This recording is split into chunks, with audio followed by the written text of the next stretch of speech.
旗袍下边的扣子解开。你想干什么？你可不能趁人之危。解开。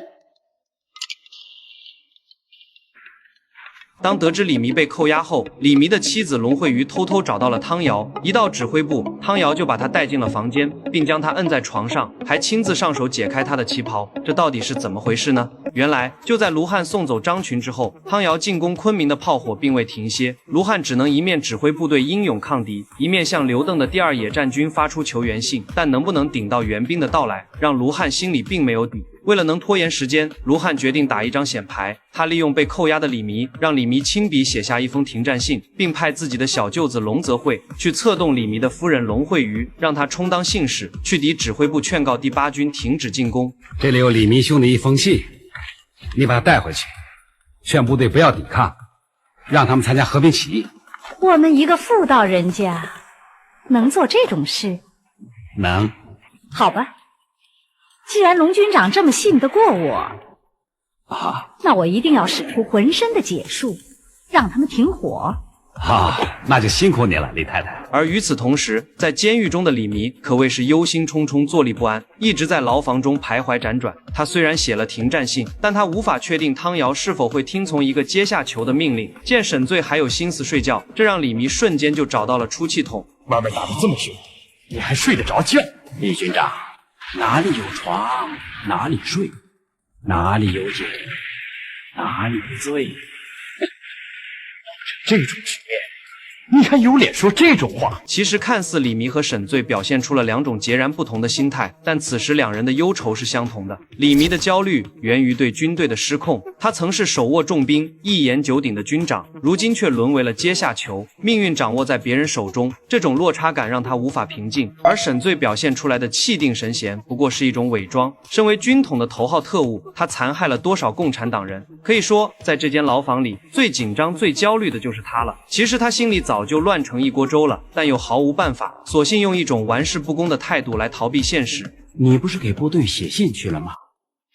这2军是否能休战，就看你的了。而另一边，李弥的老婆在龙泽会的安排下，换了一身旗袍后，便乘车来到了汤瑶的前线指挥所。在见到汤瑶后，他并没有多余的废话，直接从胸口掏出李弥的亲笔信。旁边的曹天歌象征性的询问了李弥的状况，龙慧瑜顿时表现出弱小无助的样子。但别看她此时一脸人畜无害，对于如何救出自己的丈夫，她有着自己独到的见解。汤司令，以我这妇人之见，你们就使劲的打吧，打得越凶，病人出来的就越早。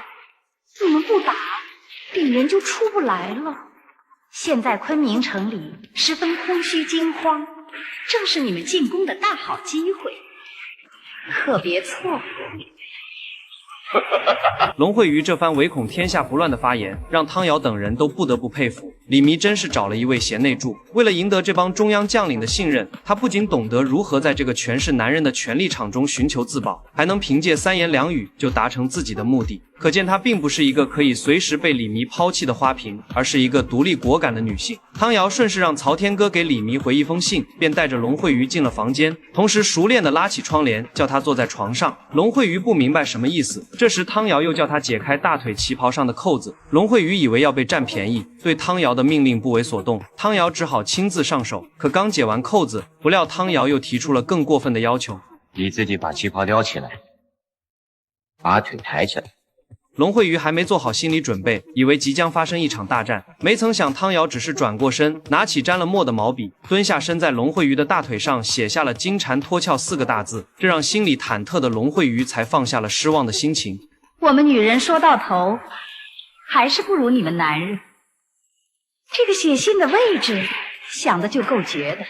回去以后要求见李军长，让他离开这儿。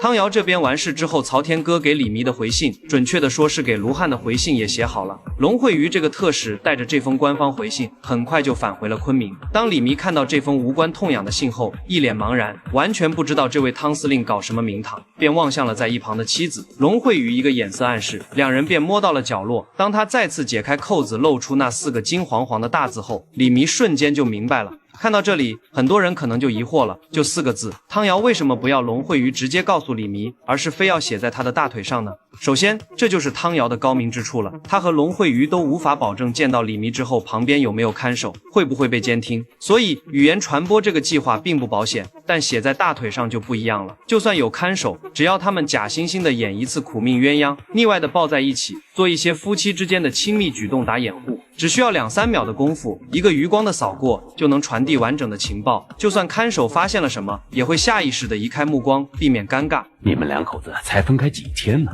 就等不及了，都什么时候了，还有这份心情？于承万的这句无心之言，正好成了他们最好的掩护。同时，龙泽慧也进来了，询问汤瑶的回信内容。李弥顺势将那封毫无意义的信递上。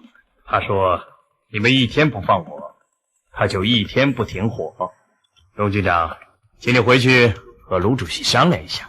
我是一军之长，军队听我的指挥，放我回去。请卢主席相信我，回去绝不打内战。眼见事态严重，龙泽慧只能带着龙慧瑜找到了卢汉。一见到卢汉，龙慧瑜立马化身影帝，演技一下子就上来了，一个劲的哭夫卖惨，添油加醋的描述前方战事的紧急，以及汤瑶的态度。现在的情况十分紧急，我愿意替病人做人质，叫病人亲自去制止才有办法。可能局势确实对卢汉已经非常不利，再加上龙慧瑜的演技情真意切，卢汉最终被说动了。他安排龙泽慧用车将李弥送到前沿阵地，下车后，他将白旗交给李弥，将停战的希望全都寄托在了他身上。哎，不要开枪！不要开枪！我是李军长！哎，不要开枪！李军长，快！弟兄们听着，李军长已经回来了，给我打！没曾想，李弥回到第8军后，不仅违背了之前停战的诺言，还命令部队发起了更猛烈的攻击。我们上当了！敌人整营整连的反扑，坚决死守！你把预备队拉上去，机场无论如何不能丢。从这场卢汉与李弥的交易中就能看出，在残酷的政治军事斗争中，个人对个人的承诺，在各自的立场和阵营利益面前，几乎一文不值。李弥的真实身份，首先是国民党的第8军军长，其次才是李弥这个人。他对卢汉的承诺，是在被囚禁、生命受到威胁的情况下做出的。而他对国民党政府对他的立场的忠诚，才是他安身立命的根本。当两者冲突时，他会毫不犹豫地选择后者。